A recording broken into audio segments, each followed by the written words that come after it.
abortion and Roe v. Wade, because like I want to talk about that for a bit, because I mean, this is the other like, major nightmare that this country is living in right now. And I just think it's fascinating that like when the draft got leaked, the story was not that like, Sam Alito, Brett Kavanaugh and company are about to like overturn 50 years of precedent and, like in against the wishes of probably 70% of this country. It was about the leak itself. And that's the story. And now everyone is like sort of debating over whether it's good or bad that someone leaked this draft and damaged the, prestige or confidentiality or integrity of the Supreme Court. Now, a week later, the issue is it okay to protest in front of the houses of the people who were doing this? Because, people were yelling outside Kavanaugh's house. And I feel like the whole news cycle this week, and it's funny, it seems quaint and almost ridiculous to talk about politics in terms of controlling the narrative or just how to manage the news cycle, because I feel like we're moving out of an era in which those things are really necessary or worth talking about. But it is pretty amazing that the Democrats started out by saying yes, people are allowed to protest. This is America. Then one protest happens, and then the next day they're apologizing for violence that didn't even happen. Yeah, that was fucking incredible. And okay, should you be allowed to protest in front of the homes of politicians? For a start, I would think. Yeah, that's a great bare minimum. And I guess I just want to just dip into the Washington Post's editorial board, because I mean they were the ones who laid out the idea that the headline here is "Leave the justices alone at home." We've been leaving them alone. I don't think anyone has been left more alone for the past 40 years. It's Supreme Court justices. There's nothing they can't do. And the question is for the vast majority of America that is outraged and sickened by this state of affairs, that very basic human rights could just be removed by unelected judges. I don't know, 5 of whom were appointed by presidents who didn't even win the fucking popular vote. Okay, so what can you do if you're angry about that decision? And well, the answer is, okay, protest in front of the Supreme Court that's now cordoned off by a security barrier of 12-foot tall steel gates. But then if you go to these people's houses, that's beyond the pale too, because I don't know, their kids may be home or here. This is what the Washington Post says. The right to assemble and speak freely is essential to democracy. Erasing any distinction between the public square and private life is essential to totalitarianism. I mean, you think erasing the difference between the public sphere and private life is exactly what this decision just did? That's fairly totalitarian. But going on, it is crucial, therefore, to protect robust demonstrations of political dissent while preventing them from turning into harassment or intimidation. An issue that illuminates this imperative in sharp relief is residential picketing. Protests against the actions or decisions of public officials at their homes, such as the recent noisy abortion rights demonstrations at the Montgomery County dwellings of Supreme Court Chief Justice John Roberts and Justice Brett Kavanaugh. The disruptors wanted to voice opposition to a possible overruling of Roe v. Wade, as foreshadowed by a leaked majority draft opinion last week. What they mainly succeeded in doing was to illustrate that their goal, with which we broadly agree, does not justify their tactics. So, what tactics would be justified here? If you're the Washington Post editorial board and you agree that Roe v. Wade shouldn't be overturned, what tactics would be justified in response to this? I think they would say that you're supposed to go vote. Right, but for who? For people who will reverse it with legislation. That's what you're supposed to do. Okay, but I mean, I don't know. And it was the Susan Collins thing, is that she called the cops because someone wrote on chalk in front of her sidewalk, protect a woman's right to choose or something like that. And it's just yeah, I mean, what do you even say about something like this? Because the Supreme Court has held that you can, for instance, protest and intimidate people in front of an abortion clinic. That's private property. I mean, that speech isn't constrained. But if you bring your anger to the door, and again, I would like to stress here, absolutely no violence occurred at all, but it just merely to bring your anger directly to the door front of the people who are doing this thing, which, like I said, absolutely inserts the the law into the private sphere of medical decisions between a woman, her doctor, and her family, which does seem to me pretty but it's through the totalitarian. proper channels. It's through legal channels. It's not extra electoral or legislative. Like, because that at the end of the day cannot be legitimated, because that invalidates the procedures that these people worship, literally worship. Like, they don't believe in God, but they do believe in these things. This class of them do anyway. It says the protests are part of a disturbing trend in which groups descend on the homes of people they disagree with and attempt to influence their public conduct by making their private lives, and often those of their families and neighbors, miserable. Those targeted in recent years include not just the conservative justices, but also Senate Majority Leader Charles Schumer, Mayor Ted Wheeler of Portland, Oregon, and exiled Chinese dissident Teng Bao. To be sure, such tactics have a longer history. One of the ugliest manifestations was the anti-abortion movement's widespread deployment of pickets at the homes of abortion providers, which, yeah, like the Supreme Court has upheld as like they have a right to do that. But like, again, now if you oppose that, you're not allowed to picket the homes of like fucking Brett Kavanaugh. Because it's an intimidation. They're supposed to just go into their chamber and draw from the ether the Constitution's intent through, like, they're guild navigators. You got to keep them in their tank. You can't go up to the tank and start banging on it. It'll get them upset, and they're not going to be able to fully fold space. Yeah, I mean, essentially, yeah. If you are pro-choice, you should not be allowed to do anything that pro-life people are specifically told is okay to do. That's the whole thing here. What says here, to picket a judge's home is especially problematic. It tries to bring direct public pressure to bear on a decision-making process that must be controlled, evidence-based, and rational if there is any hope of an independent judiciary. Critics of reversing Roe maintain defensively that to overturn such a long-standing precedent would itself violate core judicial principles. Yet, if basic social consensus and the rule of law are to be sustained, and if protesters wish to maximize their own persuasiveness, demonstrations against even what many might regard as illegitimate rulings must respect the rights of others, and they must be lawful. Okay, like if you are a Supreme Court justice with a lifetime appointment, which vests you with godlike authority over the lives of everyone else in the country, I'm sorry, being made to be even intimidated in your home or place of residence is a small price to pay for exercising that authority, especially if you do it in a way that contravenes the democratic will of the vast majority of people in this country. Right, but I mean, if that's the case, though, if it's like, if this is the price that they have to pay for it, and you're right, it is a small price, then what's the efficacy of doing it in the first place? If like the worst you can imagine is that it makes them just sort of annoyed a slightly more annoyed with their job, like added to the annoyances of, like, the fact that Thomas farts during deliberations, or that, that they don't have enough different types of Keurig cups in the break room. It's just another annoyance. Like that seems to be like the most people can imagine getting out of protesting, is just making these people uncomfortable. And yeah, it's not bad to do that, but does it do anything other than that? And I think the one meaningful thing that you can pull out of this concern trolling that is mostly bad faith bullshit from DC lanyard bedwetters is they say things like, you wouldn't want it if this happened to your people. And of course, the response is the right does this anyway. It's often legally protected. And doing it to Supreme Court justices isn't going to make them do it because they're already doing it. But, escalating demonstrations, if you want to get to a point where you're not just annoying them, you know what I mean? Mm-hmm. It becomes an event that then politics starts to revolve around. And that means that it is likely to invite an escalation. And again, escalating conflict with the right is not something you can avoid. And that's what liberals fantasize about, that they can curl up in a ball and it'll go away. But it is also something that you have to be ready for.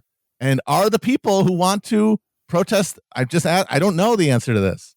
Are the people who go to protest or want to or support the protests against at Supreme Court justices' homes, are they ready for that escalation? Do they know what they would do other than post about it and say hell world? Well, I think because if that's the answer, then you got to wonder what is really happening here. Well, I think that's the entire question, right?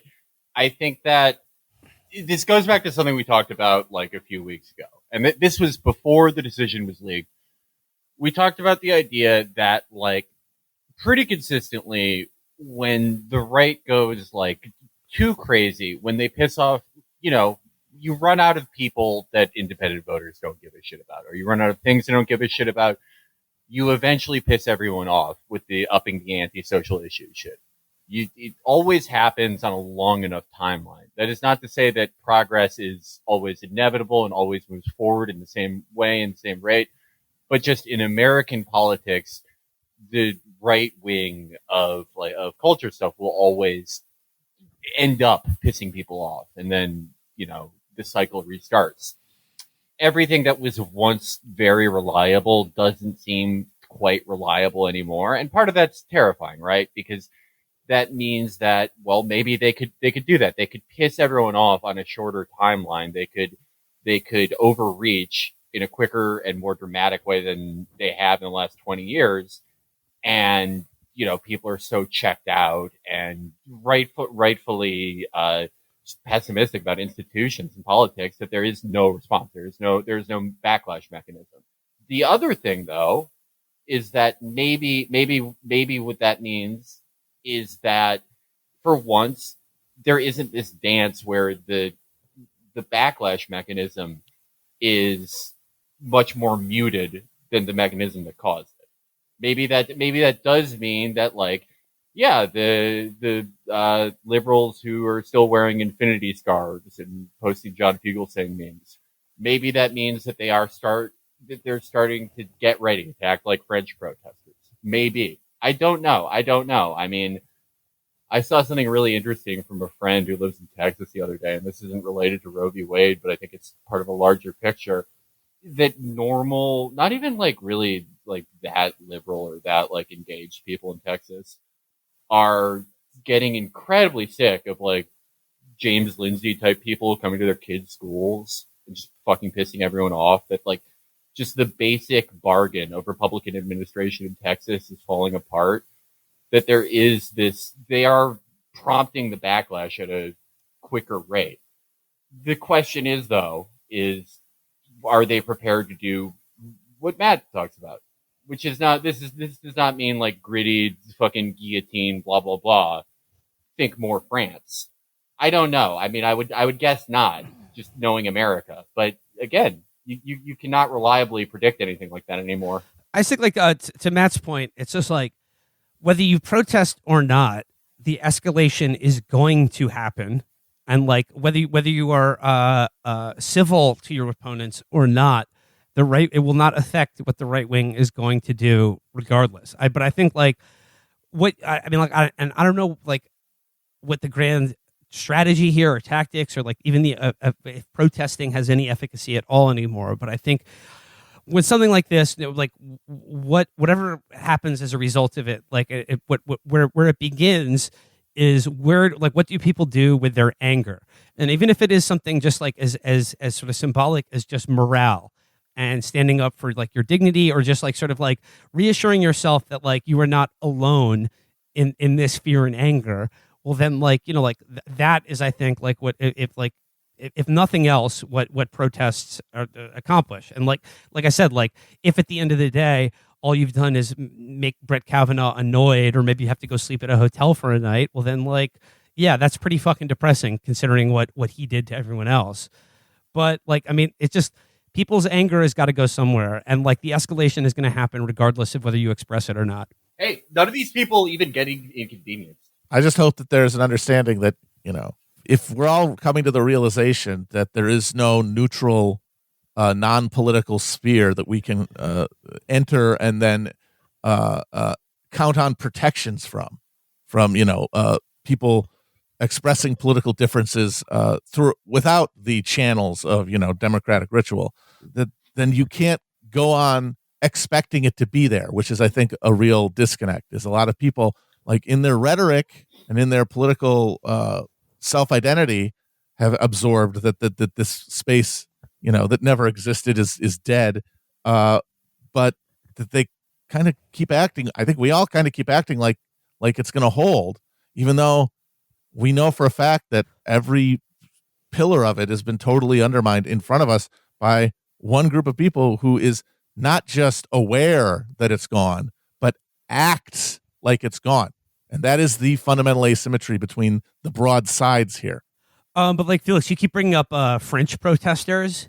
I mean, like France, like when the Macron government like suggests adding one day to like the work calendar, every car in Paris is like on fire. Yeah.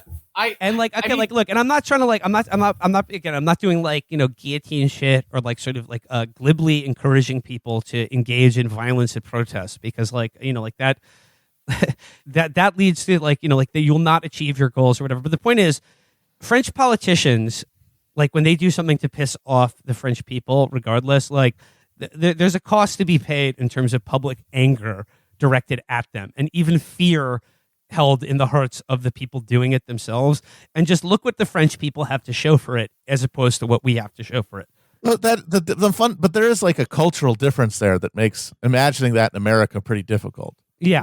Right. I mean, well, what I was going to say is like, yeah, I think France is like, that is like the most desired political culture for a lot of what we want in the immediate, right? I think, yeah, as Matt says, there is hundreds of years of history and very just innate differences that cannot be ignored that keep us from being like that, or keep us from entirely being like that, even in the best or worst of conditions. But I don't know. I was thinking even of like the UK. Like the UK sucks, and they have been getting more like us over time. But there's still like their like shitty politicians still seem to fear voters in some way that is still inconceivable to us as Americans. And if the French example is like too hard to imagine for us here, the UK example is like, I mean, it's pathetic to say because in the grand scheme of things, they also don't have enough fear of their people. Even if we had that level that they have, things would be immeasurably better.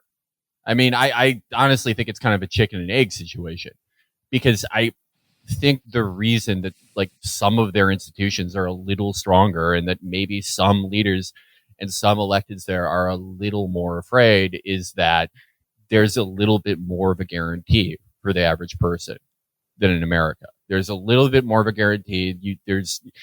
You can't fall quite as far. Your life can't get quite as fucked up, it seems. It can absolutely be fucked up and destroyed, but there's at least some fucking net to catch you and some social contract. In America, there is none, and it just seems to cause a lack of, I mean, for lack of a better term, a lack of self-respect at large. Yeah. People. So yeah.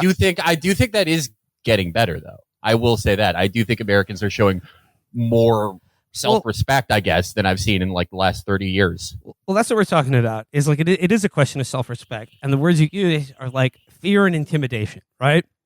Because at the end of the day, it's just like, how much can you be intimidated? Like how much fear can be like just like shoveled onto your life by judges, politicians, CEOs, whatever, without you ever getting the sense that like the people doing it to you feel even a moment's discomfort. Yeah. And like, look, I mean, like, and then like, but like it's questions like this is like, well then when do you get like where you're just encouraging people to do violence or whatever, which I'm not doing here. But like at a certain level, it does come down to like who is being made to feel fear and who lives their life without any expectation that they will feel even an ounce of the same. Right. I mean, similar to the question of escalation, someone is already being made to feel fear. It is everyone else. Just like, will the liberals escalate against the conservatives? Will the other side feel fear? I don't know. I mean, like, modern history of America tells me no. Our increasing inability to judge future performance out of the past tells me I don't know. Like I said, like it has to start somewhere because like, like just like it's a question of like just how much can people be made to bear and put up with. And like I said, like if the past is any indicator, then the answer is a lot.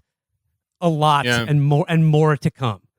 And then it's just a question of like this is a key component. Like, well, why isn't American culture like French culture when it comes to like political protest and the things that we're willing to fight for? I don't know. Like, I don't know, like centuries of difference, but like also like just how fucking demoralized people are because like they've never felt that they had any ability to make the assholes ruining their lives feel afraid for even a second. And like for generations now have no hope whatsoever, or just believe that that's indecent.